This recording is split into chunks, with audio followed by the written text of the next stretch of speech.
Broadcasting from our studio in Boston, Solutions Review is proud to showcase Astronomer in the Solution Spotlight, an inside look at enterprise technologies.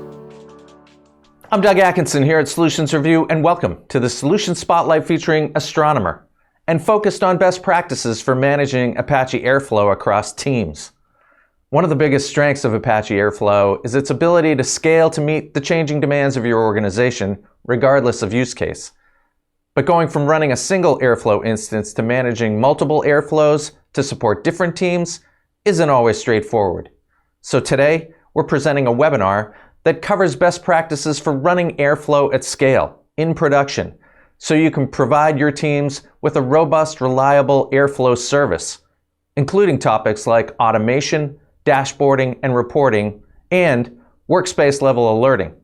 To walk you through this presentation today is Bas Harenslak, Staff Architect at Astronomer. A bit later, Bas will be joined for a QA by Kenton Danis, the Manager of Developer Relations at Astronomer. And then I'll be back at the end to wrap things up. With that, I'll hand the wheel to Bas to take things from here.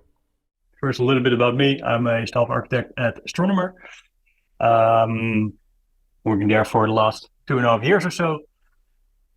With various customers from small to large, from simple to complex, but lately a lot of the very largest customers and very largest Airflow installations. So that means typically tens, sometimes hundreds of Airflow instances, and we're dealing a lot with how to properly set it up, structure that, organize it, manage it. So tonight I hope to show you some best practices, how to do that without Astro, but also how we help you out with Astro in organizing many Airflow instances. You might know me from this book. I'm the co-author of the book Data Pipelines with Apache Airflow, and also a committer on the Apache Airflow project. So whenever I find spare time, I enjoy working on open source software and specifically Airflow. So with that, today I want to cover 3 topics.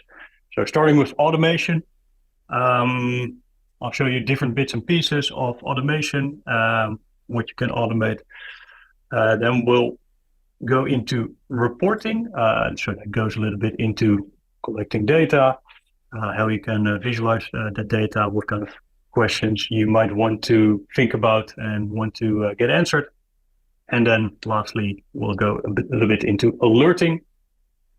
So once you have some data to report on, you might want to think about alerting and respond in a proactive way about on events that happen on your platform.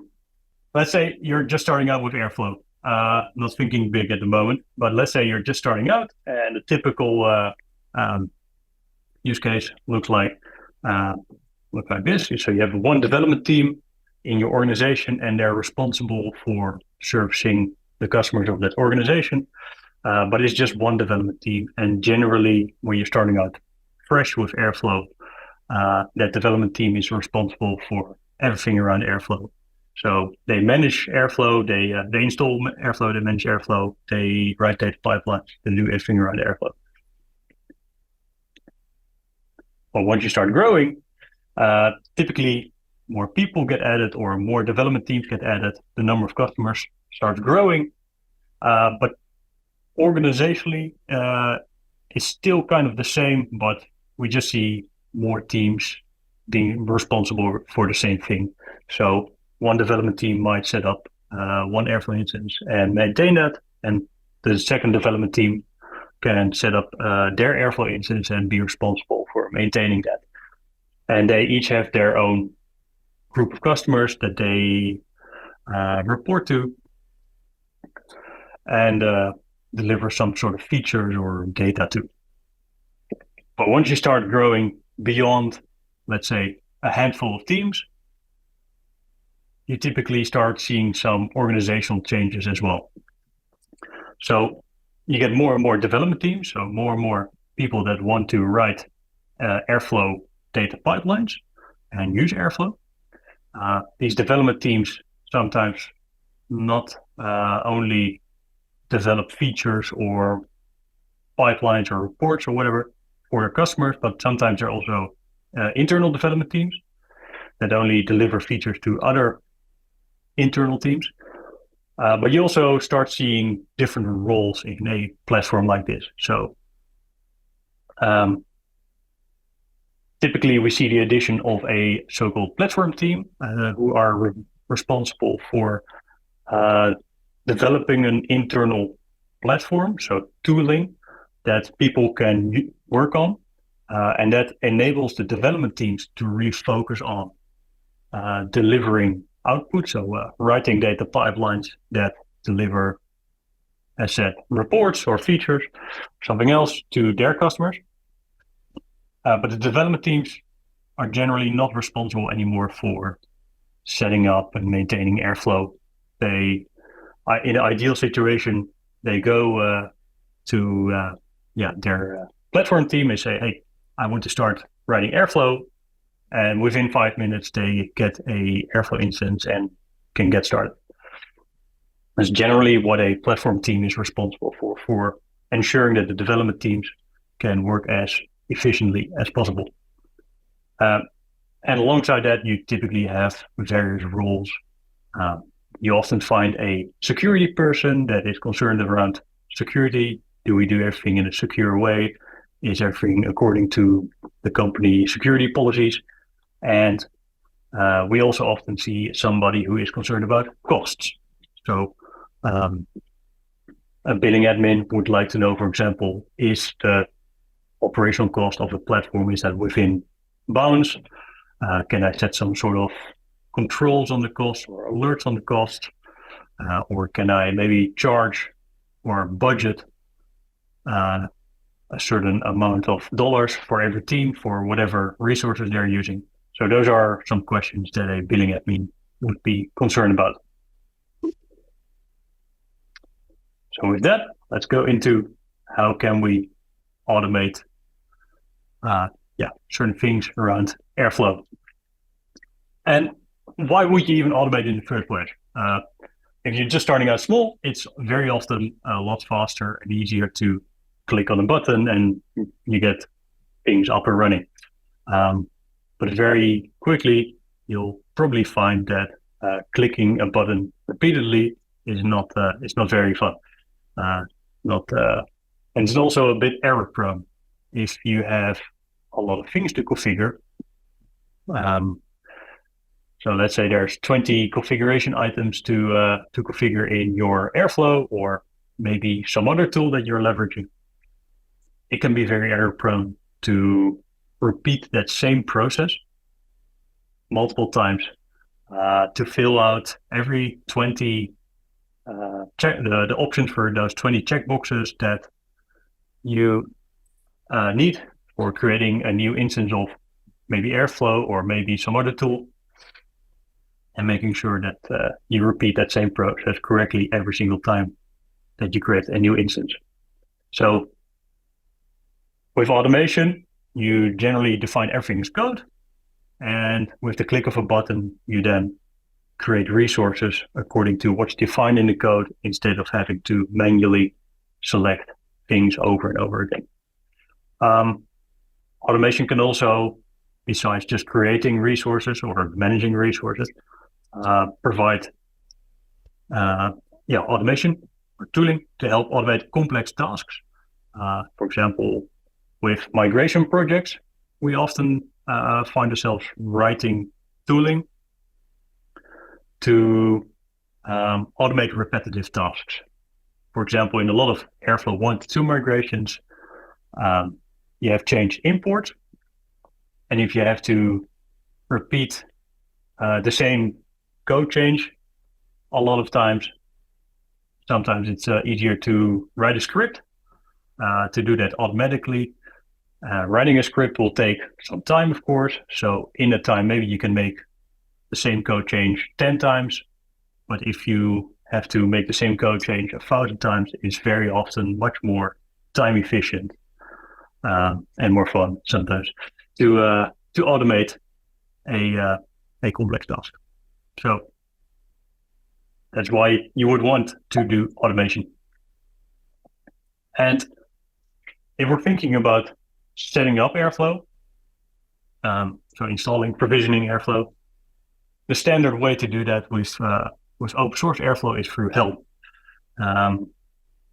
Helm is a deployment manager on Kubernetes, and Airflow comes with a Helm chart to automatically provision Airflow.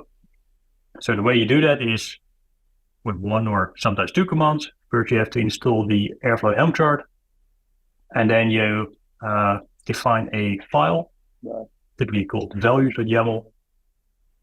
And with this Helm values.yaml, you run Helm install on your Kubernetes cluster, and automatically provisions all the bits and pieces that together form Airflow. So that means the Airflow scheduler, Airflow web server. If desired, you can also spin up the Postgres database. You can, in this values YAML, you would define all your configuration. So let's say you want a salary executor, then that's a toggle. And with the Helm chart, you then also provision the workers and Flower, for example.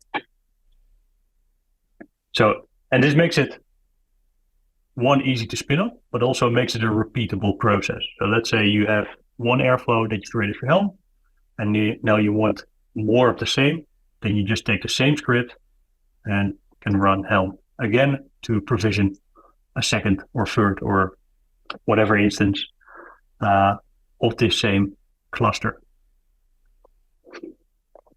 Now, at Astronomer, we also provide some ways to automate creation and management of resources. We have recently introduced a REST API. We have public documentation on our website, and also it's according to the Open API spec, so you can import this into your, for example, a Postman or a Swagger, and play around with some requests. And how we then use the REST API within Astronomer is for managing, creating resources on the Astronomer platform. So in Astronomer terminology, a Airflow instance is a deployment, and a workspace is essentially a collection of Airflow instances. And on the workspace level, you can then define, for example, permissions, connections, variables. This provides you an easy way to distribute these kind of settings to multiple Airflow instances. And then one level higher, we have an organization that's your overarching collection of all your workspaces and deployments. So getting back to the automation part, say you have one team running on Astronomer and now want to onboard 2 more teams. The not best practice or the bad practice is to manually copy paste settings from one deployment and create a new deployment from all the copied settings manually through the user interface. It can be convenient if you're just starting out, but best practice is always running a script with all the settings included. It's faster because you can just click a button and create multiple resources such as a workspace and deployment, and it ensures consistency in whatever resources you're creating.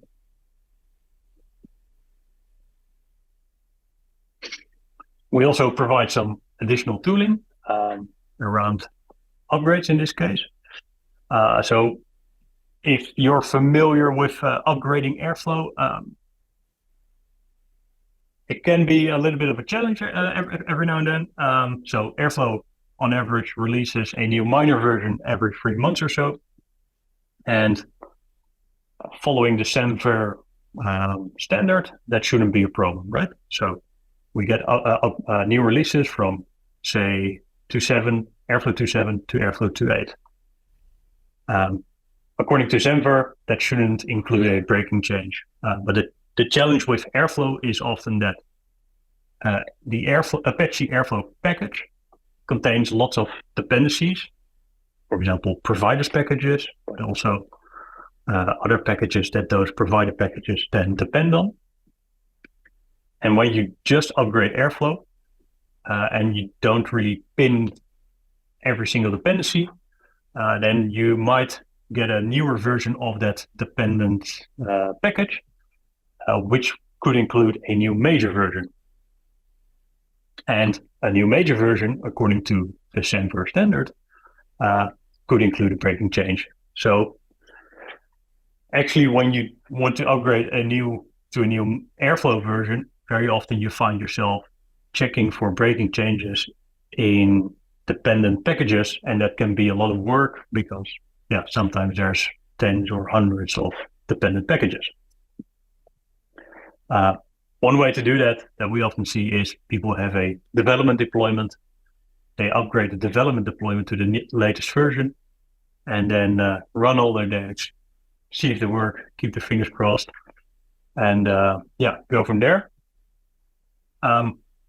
It's unfortunately not a we don't have a golden answer at this very moment. It's quite hard to it's a kind of a PhD project to figure out a good way how to do this, but we do provide some tooling at this very moment to ease that process of upgrading. So with this command, Astro dev upgrade test, and you can optionally define a specific Airflow version. So in this case, Airflow version 2.8.1. And what this will do is it will build a Docker image for your current version. So let's say that's 2.7.3. And then for your specified version, it will also build a Docker image. So you have two Docker images with your project with two different versions. The Astro CLI will then run pip freeze in both containers. That will fetch all the packages, the Python packages that are installed in those two containers and their versions, and then essentially match those two together to see where changes happened. So that's either patch changes, minor changes, or major version changes. And then I'll show you that in a little bit. With that list, you can decide where you need to check for potential breaking changes. Another thing when developing at maybe a bit larger scale that we often find is that people would like to revert a code deployment. It's very common that you, for example, find a bug in new code. We all try to be 100% perfect in our job, but unfortunately, everybody's a human, and we all, or at least I also make errors. So sometimes you would want to undo a change, or as another reason, want to change to a prior version of Airflow, for example. So one way to do that is through a git revert commit. And git revert is essentially saying, I have my Git timeline with a bunch of changes, and I go back to some prior change that creates a new commit, and you just redeploy those code changes. Can be an option in some cases, but especially with version changes, that often comes with database migrations. So it might not be an option in every scenario. What you can also do is, if you're leveraging Docker, is that you take a previous Docker image tag and redeploy with that. But that also faces the same challenge of database migrations. So with Astronomer, or actually since Airflow 2.3 from the top of my head, we have a Airflow DB upgrade and downgrade command, and that enables you with the Airflow CLI to do upgrades and downgrades using the Airflow CLI. And we built this into the Astronomer UI. So with the click of a button, you can roll back to a previous version of your code. In this screenshot, I hope it's readable, but in the bottom two rows, you see Astro runtime 9.10.0 based on Airflow 2.7.3. Then I made a code change to upgrade my Astro runtime or Airflow to Airflow 2.8.1. And then, at this point in time, I discovered a bug, or I want to test something. So I clicked the deploy button, and that rolled me back to this Airflow version 2.7.3, and it did the database migration in one go. So with a click of a button. So that kind of automation can help you manage these kind of complex tasks. One other thing to think about when you're running Airflow at a bit larger scale is how to deal with connections and variables. So when you're just starting out, most people leverage the Airflow metastore for that. So you would go to, in the Airflow interface, you would go to admin, connections, create a new connection. And that means in the Airflow database, you then store those details of that connection. And that works perfectly fine for one single Airflow instance. Now, when you start automating, people tend to quickly use environment variables instead. So you can create an Airflow connection through an environment variable with the prefix Airflow _con_, and mycon will then be the ID of your connection. And the same works for variables. So you can define an environment variable with the prefix Airflow _var_, and then my var will be the ID of your variable.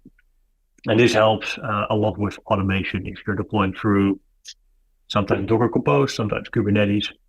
This can help get connections and variables deployed. But when you start scaling out to multiple Airflow instances or deployments, as they're called in Astronomer, this poses a challenge because both the Airflow metastore and environment variables, they only work within one Airflow. And the next step from there is to use a so-called secrets backend. And a secrets backend is a system dedicated for storing secrets. And Airflow can connect to such a system. And you then store your secrets, so connections and variables in that system. And at runtime, when you run a task that, for example, needs a connection, it would reach out to one of these secrets backends that you configured. For example, HashiCorp Vault. And say, give me connection with my ID top secret, and then you can use that in your deployment. And when you create a new deployment, you just configure the same secret backend, and you automatically get access to all these secrets. So it's a good practice because secrets will be defined in only one place instead of scattering them over multiple deployments. But from a security perspective, that's desirable, and these systems tend to have nice features such as, for example, secret rotation, which make it easier for managing secrets.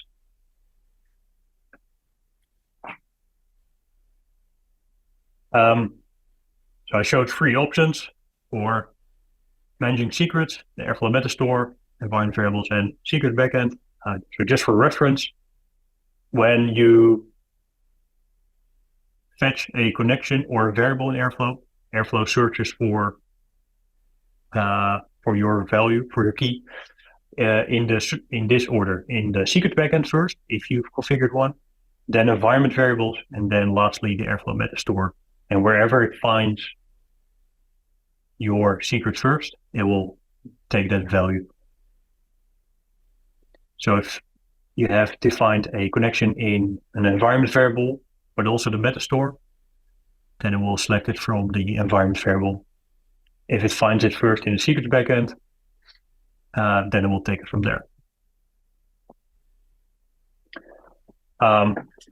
With Astronomer, we found that some customers are, for example, hesitant to set up a secrets backend for various reasons. So we recently introduced a new feature called environments, and currently that supports connections. and that allows you to define connections within the Astronomer interface.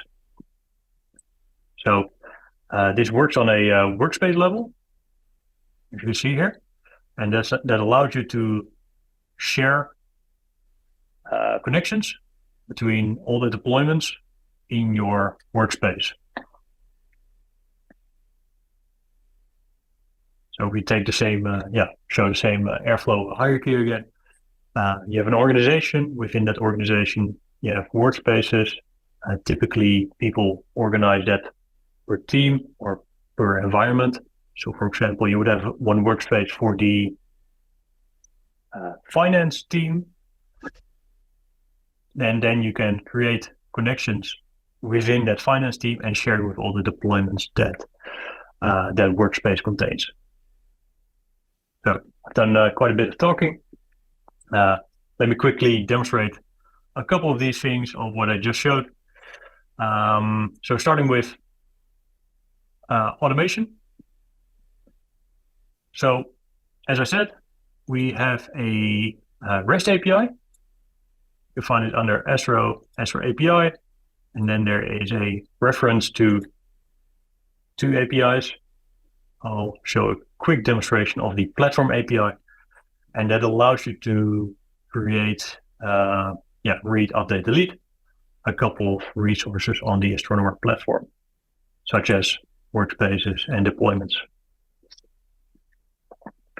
So one thing you require to manage these resources is a organization token. So it's an API token. It's like a secret bit of information that authenticates with Astronomer. And then once you have that set up, you can use the REST API. I'll show you how to create a workspace, and within that workspace, create two deployments. So go there, read.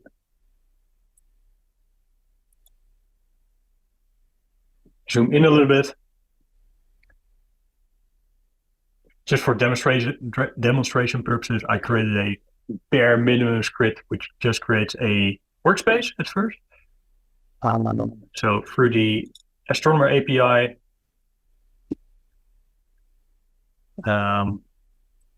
this endpoint, we create a workspace. We'll say create a workspace. It will return the workspace ID. And then within that workspace ID, we'll create two deployments. And here you can see all the settings for this deployment. So this is why you want automation, because all the settings are defined here in code. And you don't have to manually go into the interface, click new deployment, and manually click together all these settings anymore. So if I run this script, demo, it'll say create a workspace, and it created a deployment with this ID and a deployment with that ID.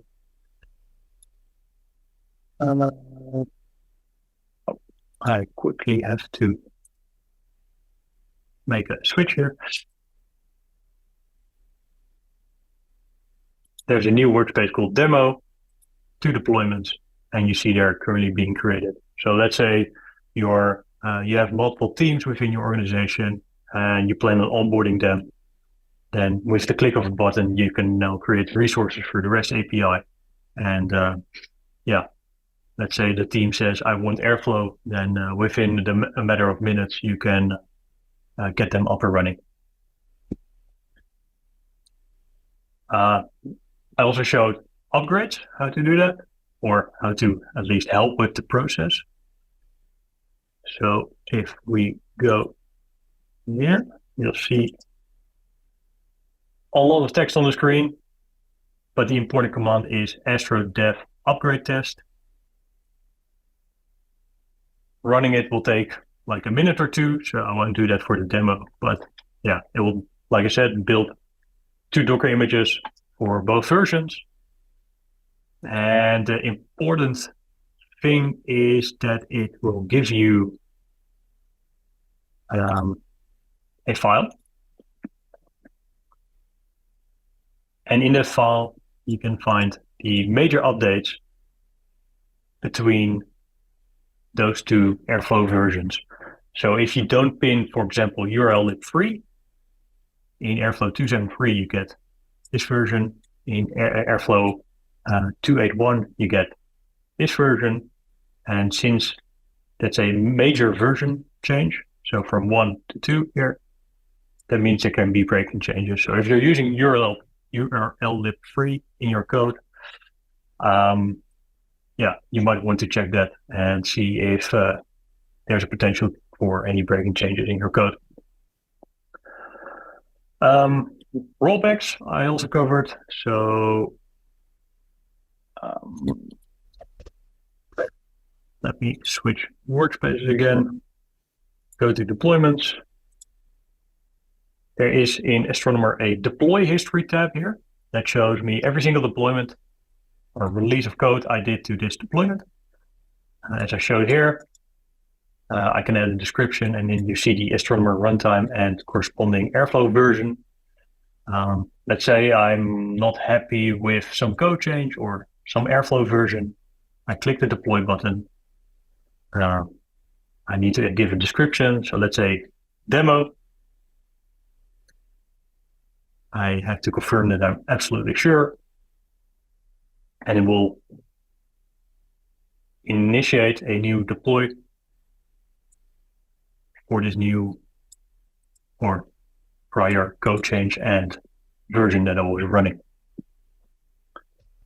And in terms of connections, also show that we have an environment tab here. Under connections, we can define connections from the Astronomer interface, just like you can in Airflow. So here I can create, for example, an AWS connection. Let's give it some random name. And if I want, I can link it to all my deployments. So if I select yes, I've now created a connection, and it's linking this to my 2 deployments within this workspace.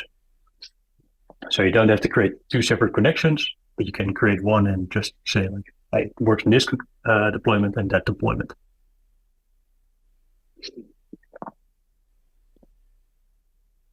Now, let's say you set up the basics of your platform, you automated some things, you can, you're getting up and running. Now, very often people want to understand what's going on, right, on the platform. As the platform started growing, people want to make sure that everything's all right now, but also want to understand the growth of the platform. So a common question is, for example, how many DAGs are we running? Or how many tasks are we running? Or did we run in the last month? So it's important to collect that data and make that available in dashboards or reports. Also, people want to understand right now if everything is working correctly. So common questions are, for example, how much CPU is being used, or is there any machine where the CPU is 100% maxed out? Other questions could be, are all the versions supported, or is there somebody running an Airflow instance which is very outdated and might contain some security risks? For a billing administrator, cost is always important topic. So if we can show the cost of a platform, that's always very insightful to a billing admin. So if we disregard Astronomer and just look at open source Airflow, you typically collect 3 things from Airflow. So first is information in the database, there's a state, every task that runs, every button that you click, typically does something in the database, which is typically Postgres or MySQL. Additionally, you can collect logs. A very common tool to store those logs and collect those logs is Prometheus. But there's a bunch of other log or metric collection tools out there. And lastly, logs. Logs tell you, hey, on this line of code, this happened. On that line of code, that happened. So those are all also very important to trace down issues, but also understand the status of your platform. And on the right, I displayed Grafana.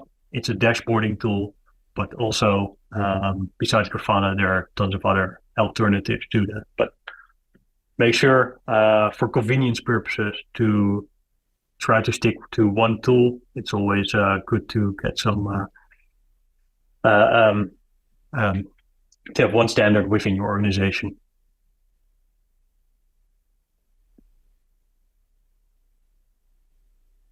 A couple of standard questions that people probably want to ask when you have dashboards and reporting set up. So people want to understand the current status of the system. For example, what's the CPU usage in the last 30 minutes or last 5 minutes to understand if the current status of the platform is all right. For reporting purposes, the time span is typically a lot longer. So people typically look over weeks, months, sometimes years time, and they want to understand questions like how many tasks did we run, or which teams are making the most use of Apache Airflow. Reporting can be very useful for migration efforts as well. A common use case is, for example, company or a team implemented a custom version of a standard operator. So let's say the Python operator, the team wanted to run a custom version of that. So my core Python operator, and then want to check if there's no more workflows or teams using the standard Python operator. So if you have any sort of reporting on that part, then that's always incredibly helpful. And again, on the cost, common question is how much does it cost, or how much money is every team spending on this platform? Within Astronomer, we do provide, since recently, some dashboards out of the box to get all these questions answered. So under organizations, under your organization, under organization settings, we now have a dashboard button. As you can see, it's currently in preview. And in these dashboards, I'll cover them in a second and show you some of these questions that some of these example questions, how they can be answered with these dashboards. So besides just showing plain information, you typically also want alerting on your platform. This helps a proactive response when anything happens. On the short term, people typically want to get questions answered to answer if everything is all right now. So if Airflow goes down, if the scheduler goes down, if tasks are queuing up, you want to know it right now. There's also longer term questions that you might want to get answered. Common question is, or common use case is, an organization is only wants to run long-term supported Astronomer runtimes. Those are the Astronomer runtimes with 18 months of support instead of the standard 6. So you could alert if somebody created an Airflow deployment with a non-LTS runtime.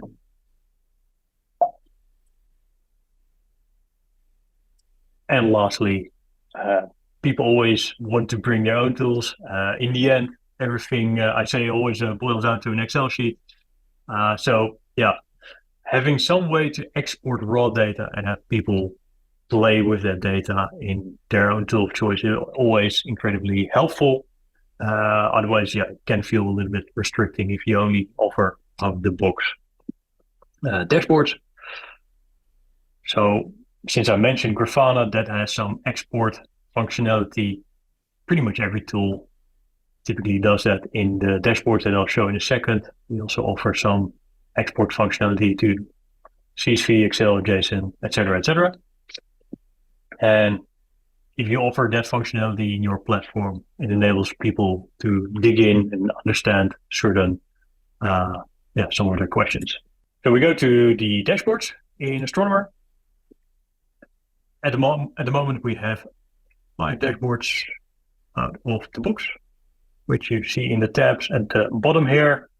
I'm not going to cover them all, but yeah, you see some fancy graphs here, and here we have some insights in a bit more raw data. What I wanted to highlight here is this can be incredibly helpful to identify, for example, out-of-date or unsupported Astronomer runtime versions. So you see some yellow and red here, where yellow means the Astronomer runtime is set to reach end of maintenance in the next 6 months. So it's something you probably want to look closely at. And red means one deployment is currently unsupported. So that's something, you probably don't want to have and might want to consider upgrading. One additional thing I want to point out in these dashboards is it's always incredibly helpful to have an understanding of what your platform costs you and if there's an opportunity, for example, to reduce costs in some way or another. So we have a cost breakdown dashboard where you over here see some summary costs, but at the bottom, if we scroll down, we can break this down per workspace, per deployment, so Airflow instance, and then within that deployment also per resource that is used within that Airflow instance. So this helps you understand a bit what costs you're consuming, but sometimes there is a chargeback strategy in place within your company where teams get allocated a budget, and then you can say, hey, you get a budget of this much dollars, and based on these numbers, you can charge it back. One last topic I want to quickly touch upon is workspace-level alerting. So alerting, as I said, helps give you a proactive response when something happens. To say, could be a good reason. So saying the report is ready, it's an important report, you might want to check it out straight away, but also in a bad situation like a critical pipeline has failed.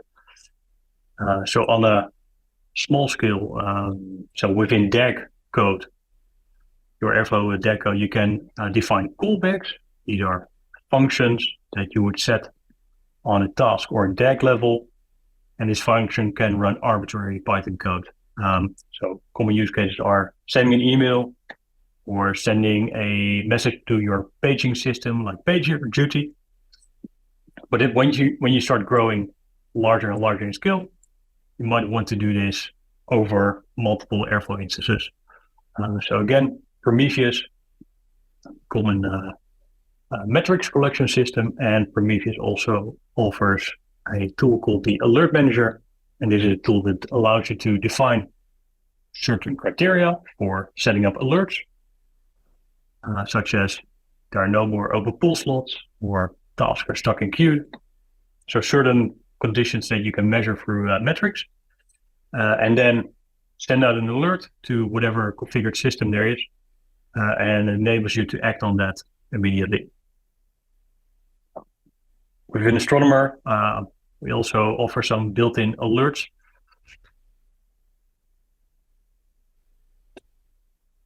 When you click on this button, we currently offer 4 different types of alerts. So in case something failed, a DAG failed, in case DAG succeeded, task duration is essentially what is SLAs in Airflow.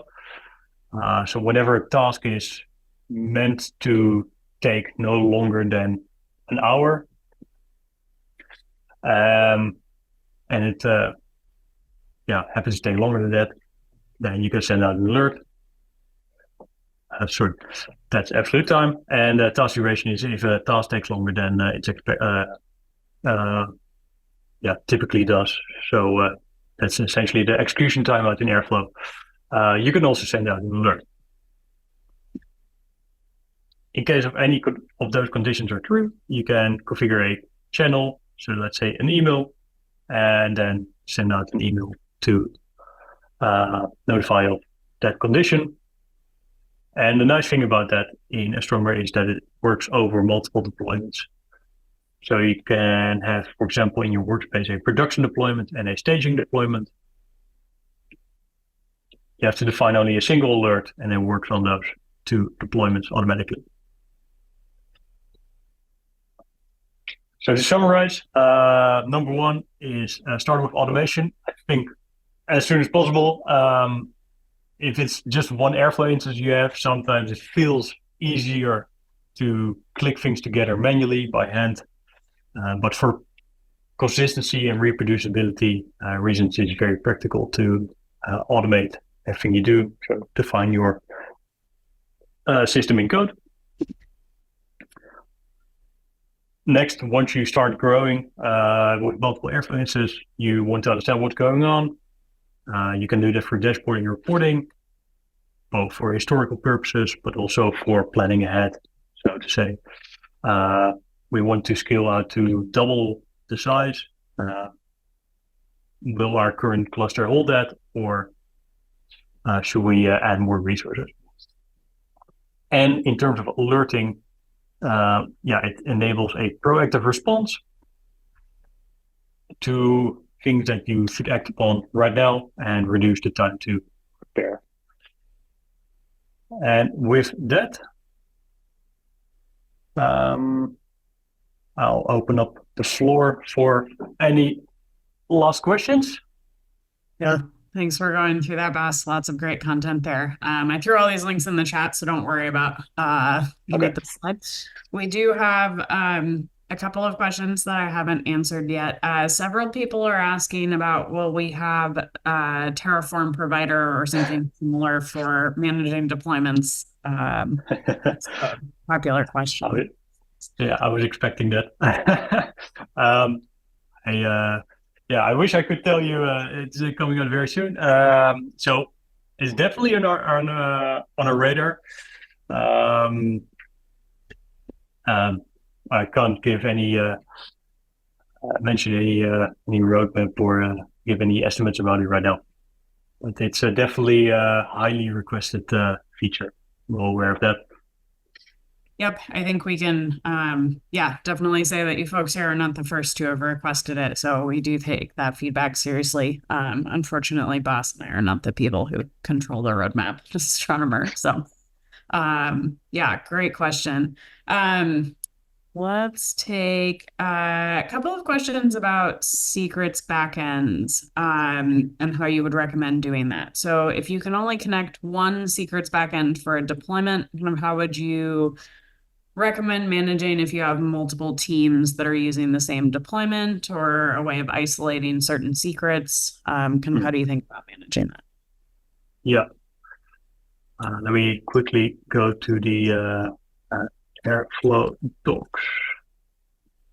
Our secrets backend. So you can typically do this through prefixing your setting a prefix in the secret backend configuration. Let's see if I can quickly find an example. So you can, of course, I can't quickly find the thing I was looking for, but you would, here in the backend quarks, you configure